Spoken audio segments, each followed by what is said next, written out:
കൊച്ചി പുതുവൈപ്പിനിൽ ബോട്ടിന് തീപിടിച്ചു. നവീകരണത്തിന് കരയിൽ കയറ്റിവിട്ട ടൂറിസ്റ്റ് ബോട്ടിനാണ് തീപിടിച്ചത്. ഫയർഫോഴ്സ് സ്ഥലത്തെത്തി.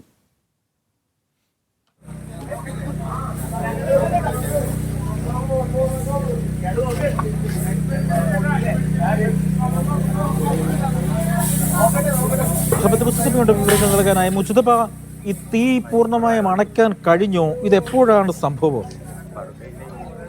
അജി, ഒരു 9 മണിക്ക് ശേഷമാണ് സ്വകാര്യ വ്യക്തിയുടെ സ്ഥലത്ത് വലിയ തോതിൽ തീ ആളിപ്പടരുന്നത് പ്രദേശവാസികളുടെ ശ്രദ്ധയിൽപ്പെട്ടത്. പിന്നീട് ആ സ്ഥലത്തേക്ക് എത്തിപ്പെടാൻ കാര്യമായ പ്രശ്നങ്ങൾ ഉണ്ടായിരുന്നു. പ്രത്യേകിച്ച് അത് അഴിയും അതോടൊപ്പം തന്നെ ഈ ബോട്ടിന് പൂർണ്ണമായും തീ പിടിച്ചതിനാൽ വലിയ ചൂടുള്ളത് കൊണ്ട് അങ്ങോട്ടേക്ക് അടുക്കാൻ കഴിയാത്തൊരു സാഹചര്യമുണ്ട്. അതോടെയാണ് പിന്നീട് ബോട്ട് പൂർണ്ണമായും കത്തി നശിക്കുന്ന ഒരു സാഹചര്യത്തിലേക്ക് പോയത്. എന്തായാലും മനസ്സിലാക്കുന്നത് ആ പരിസരത്ത് തന്നെയുള്ള ഒരു ടൂറിസ്റ്റ് ബോട്ട് അത് നവീകരണ പ്രവർത്തനങ്ങൾക്ക് വേണ്ടി ആ സ്വകാര്യ വ്യക്തിയുടെ സ്ഥലത്ത് കയറ്റിയിട്ട് നവീകരണ പ്രവർത്തനങ്ങൾ നടന്നു വരികയാണ്. പക്ഷെ എന്താണ് തീ പിടിക്കാൻ കാരണമായത് എന്നതുൾപ്പെടെയുള്ള കാര്യങ്ങളിൽ ഇപ്പോഴൊരു വ്യക്തതയില്ല. പക്ഷേ തൊട്ടടുത്ത് മറ്റു ചില വള്ളങ്ങൾ ഉൾപ്പെടെ, പ്രത്യേകിച്ച് പുതുതായി നീറ്റിലിറക്കിയ വള്ളങ്ങൾ ഉൾപ്പെടെ, പണി കഴിപ്പിച്ച വള്ളങ്ങൾ ഉൾപ്പെടെ ഉണ്ട്.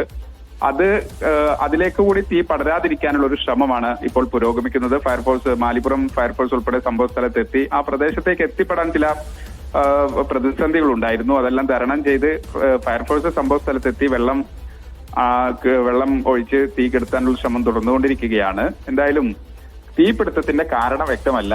ഒരു നിർമ്മാണ പ്രവർത്തനങ്ങൾക്ക്, നവീകരണ പ്രവർത്തനങ്ങൾക്ക് വേണ്ടി കരയിൽ കയറ്റിയിട്ട ഒരു ക്ലാസിക് എന്ന് പറയുന്ന ഒരു ടൂറിസ്റ്റ് ബോട്ട്, ആ ബോട്ടിനാണ് ഇപ്പോൾ തീ പിടിച്ചിരിക്കുന്നത്. അജി, ശരി അഹമ്മദ് മുസ്തഫ.